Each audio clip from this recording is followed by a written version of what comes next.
देखिए बच्चों, शुरू करते हैं क्लास 10 चैप्टर 1 एक्सरसाइज 1.2। अब इसमें पहला क्वेश्चन है प्रूव दैट रूट 5 इरेशनल। तो हमें पता ही है कि जो प्राइम नंबर्स होते हैं उनका स्क्वायर रूट इरेशनल होता है, ठीक है। लेकिन हमें यहाँ ये चीज प्रूव करके दिखानी है। तो इस क्वेश्चन को करने के लिए आपको दो चीजों का ध्यान रखना होगा। पहला, सपोज कीजिए कि P एक प्राइम नंबर है, P is a prime number, ठीक है। ये एक थ्योरम है। अगर P एक प्राइम नंबर है और वो ए स्क्वायर कोई डिजिट है उसके स्क्वायर को डिवाइड करता है, तो ये थ्योरम ये बोलती है कि P ए को भी डिवाइड करेगा। P डिवाइड्स ए, ठीक है। जैसे सपोज कीजिए कि 3 है, 3 एक प्राइम नंबर है, ये किसी नंबर के स्क्वायर को डिवाइड करता है। सपोज कीजिए 9 के स्क्वायर दैट इज 81 को डिवाइड करता ही करता है, ठीक है। तो ये नंबर जिसका ये स्क्वायर है 81, जिसको ये डिवाइड कर रहा है, इस नंबर को भी डिवाइड करेगा। देखिए 3 से 81 हो जाता है 27 टाइम्स डिवाइड, और 3 से 9 भी डिवाइड हो जाएगा। शर्त ये है कि P एक प्राइम नंबर होना चाहिए। क्लियर है? पहली थ्योरम आपको ये याद रखनी है। दूसरी इसमें ये यूज होगी, हम इसको प्रूव करेंगे by contradiction method. Contradiction method, ठीक है। अब देखिए ये मेथड क्या है, कुछ चीजें तो डायरेक्ट प्रूव हो जाती है, ये हमें इस तरह से प्रूव करनी है। हम इसका अपोजिट लेकर चलते हैं। सपोज इसने ये क्या रखा है, इसने कि रूट 5 एक इरेशनल है, हमें ये प्रूव करना है। तो हम इसका अपोजिट लेकर चलेंगे, कॉन्ट्ररी लेकर चलेंगे। जैसे कि हम मानकर चलेंगे कि रूट 5 एक रैशनल है, ठीक है। कॉन्ट्रडिक्शन मेथड ये कहता है कि हम जो चीज हमें प्रूव करनी है उसका अपोजिट लेकर चलते हैं, और अगर हम अपोजिट लेकर जो चले हम लास्ट में गलत प्रूव हो जाते हैं, तो इसका मतलब पहली ही चीज सही होगी। सपोज कीजिए ये कह रहा है इस क्वेश्चन में हमें प्रूव करना है रूट 5 एक इरेशनल है, ठीक है। तो हम ये मानकर चलेंगे कि रूट 5 एक रैशनल है, ठीक है। और अगर हम ये प्रूव करते करते लास्ट में गलत प्रूव हो जाते हैं हम खुद, जो हमने रैशनल प्रूव करने के लिए कोशिश की थी, तो इसका मतलब पहले वाला ही सही होगा। यही है हमारा कॉन्ट्राडिक्शन मेथड, ठीक है। तो देखिए कैसे करना है इसको, शुरू करते हैं कैसे प्रूव करना है। तो देखिए हमें एज्यूम कर लेना है, let us to the contrary root 5 is a rational, ठीक है। हम ये मानकर चल रहे हैं इसका अपोजिट, ठीक है।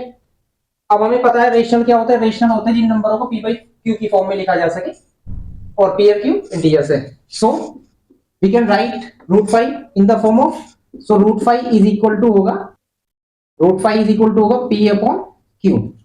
आप जानते होंगे q नॉट इक्वल टू 0 होता है रेशनल में, डिनोमिनेटर 0 के इक्वल नहीं होता है, एंड p एंड q जो होता है आर इंटीजर्स।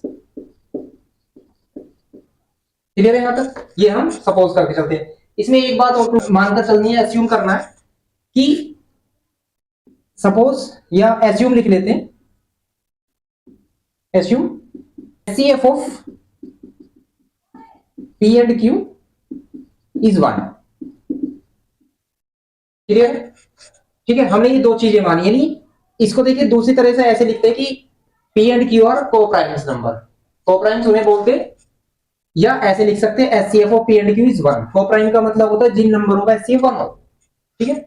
तो ऐसे नंबर्स हैं लाइक 2/3, ऐसे नहीं है लाइक 4/6। देखिए इन दोनों का एचसीएफ 1 आएगा, कोप्राइम नंबर है, क्योंकि इन दोनों को एक ही नंबर से, देखो इन दोनों नंबरों को हम किसी एक नंबर से डिवाइड कर सकते हैं, एक्सेप्ट 1 दैट इज 2 से दोनों डिवाइड हो रहे हैं, इसलिए इनका एचसीएफ तो होगा 2, ठीक है। इसी तरह से हमने ये माना है कि ये P अपॉन Q जो है, P और Q जो है ये इस फॉर्म में है, लोएस्ट फॉर्म में है, ठीक है। एचसीएफ 1 है। क्लियर है यहां तक? ठीक है। अब देखिए एक तरह से ये इक्वेशन 1 मान लेते हैं। अब हम क्या करेंगे, स्क्वायरिंग बोथ साइड, इसमें स्क्वायर करेंगे बोथ साइड, यह लिख सकते हैं स्क्वायरिंग बोथ साइड, ठीक है। तो उसमें क्या होगा, जब स्क्वायर करेंगे root 5 square is equal to P upon Q का होल स्क्वायर, ठीक है। अब देखिए किसी एक ही डिजिट का, जैसे ये अपॉन में है, इनका होल स्क्वायर का मतलब है इसका स्क्वायर अलग इसका स्क्वायर अलग। रूट 5 का स्क्वायर क्या होता है 5, हम बता चुके हैं। P स्क्वायर का रूट कैंसिल हो जाता है, तब हम इसे लिख देंगे P square upon Q square. Clear है? अब देखिए क्रॉस मल्टीप्लाई करेंगे तो इसमें क्या होता है, P square is equal to 5Q square. Clear है?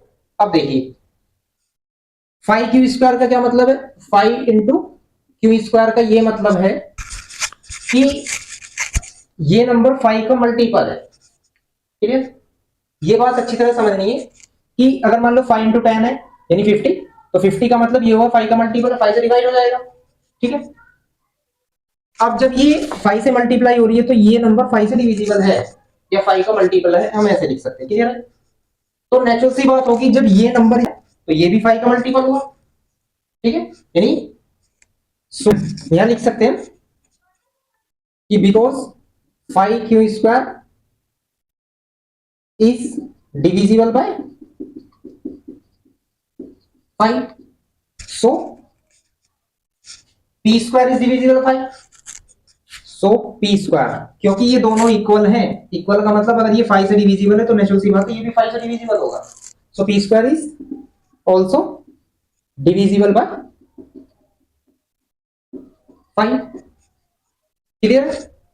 अब देखिए जब पी स्क्वायर 5 से डिविजिबल है तो हम क्योंकि पी स्क्वायर डिविजिबल है 5 से, तो देखिए हमने पहली थ्योरम बताई थी अगर पी स्क्वायर 5 से डिविजिबल है तो नेचुरल सी बात है 5 कैसा नंबर है, प्राइम, जो कि एक डेफिनेशन दी थी हमने।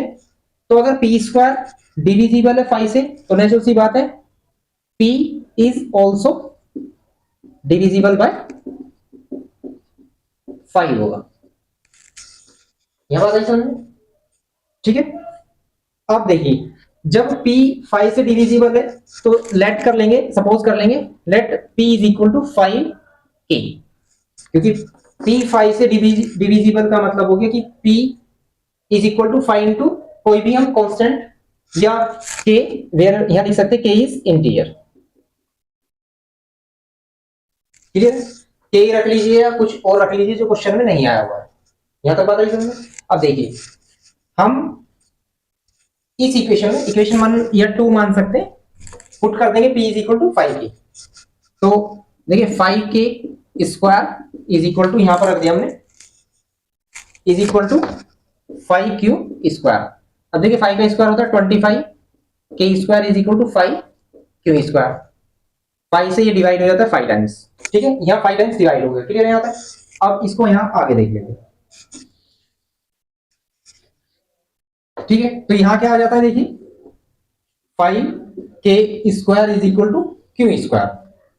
सेम प्रोसेस से एक तरह से इक्वेशन 5k स्क्वायर का क्या मतलब है कि k स्क्वायर यानी ये वाला पार्ट 5 का मल्टीपल हुआ है ना, 5 से डिविजिबल हुआ, तो और ये इसके इक्वल है इसलिए ये भी 5 से डिविजिबल होना चाहिए। यहां लिख सकते हैं because 5k square is multiple of 5 या is divisible by 5, so q square is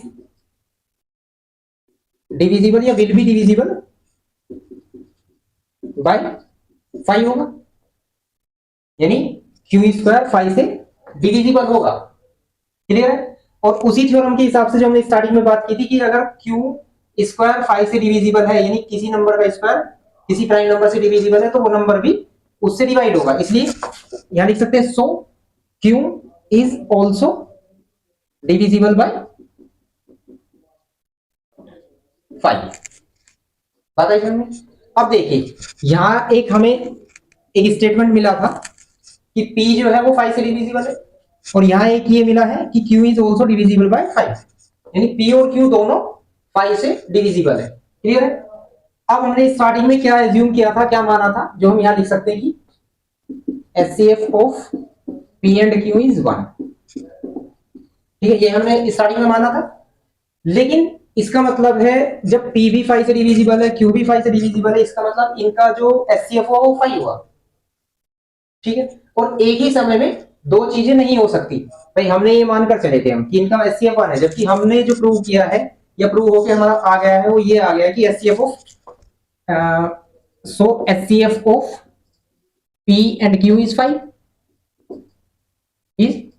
which is contradict of our assumption, यानी जो हमने assumption किया था शुरू में HCF 1 है और जबकि यहां आ गया हमारा कॉन्ट्राडिक्ट यानी उसका एक तरह से खंडन कर रहा है, ठीक है। तो हमने ये कहा था कि जो हम एज्यूम करके चलते हैं शुरू में और वो एज्यूम गलत प्रूव हो जाता है, यहाँ गलत हो गया क्योंकि कॉन्ट्राडिक्ट कर रहा है। तो हमें ये मानना होगा कि नेचुरल सी बात होगी, फिर रूट फाइव एक इरेशनल नंबर ही होगा। हमने ये माना था कि सपोज किया था let us root five rational, तो ये रैशनल तो हुआ नहीं है, ठीक है। सो हम यहाँ लिख सकते हैं कि रूट फाइव इज इरेशनल। और एक रीजन और लिख सकते हैं, देखिए यहाँ क्या कि कॉन्ट्राडिक्ट जो है क्यों आया है, this is because of a wrong assumption.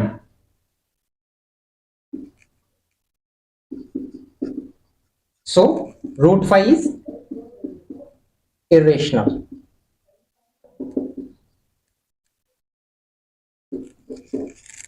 ठीक है, जो हमने माना था वो रॉन्ग एसम्पशन थी, यानी वो गलत धारणा थी, गलत हमने माना था। इसलिए जब हमारा एक चीज गलत प्रूव हो जाती है तो हमें पहले वाली ही माननी पड़ेगी, इसलिए रूट 5 एक इरेशनल नंबर हुआ। ठीक है, आई होप आपको ये बहुत अच्छी तरह से समझ में आया होगा। अब देखिए, अगर रूट 5 की जगह हमें रूट 2 प्रूव करना हो या रूट 3 प्रूव करना हो या रूट 6 प्रूव करना हो, तो ये सभी जो है इसी मेथड से होंगे, बिल्कुल सेम ही मेथड से होंगे। आपको कुछ चीजें चेंज करनी होंगी, लाइक यहाँ पर रूट, अगर हमें रूट 2 को प्रूव करना है तो रूट 2 इज ए रेशनल, हम सपोज कर लेंगे, यहाँ रूट 2 आ जाएगा। जिस तरह से देखिए रूट 5 को हमने प्रूव करने की कोशिश की तो हमारा जो एचसीएफ उनका निकल गया 5 आया। आप गौर कर सकते हैं जब रूट 2 को प्रूव करेंगे तो उनका एचसीएफ 2 आ जाएगा, हम मानकर एचसीएफ 1 चलेगी तो वो भी हमारा कॉन्ट्राडिक्ट हो जाएगा, है ना। तो इसी तरह से हम रूट 2 को भी प्रूव कर सकते हैं, रूट 3 को भी प्रूव कर सकते हैं। क्लियर? ठीक है, इसे अच्छे से करना है, एग्जाम के हिसाब से बहुत अच्छा क्वेश्चन है।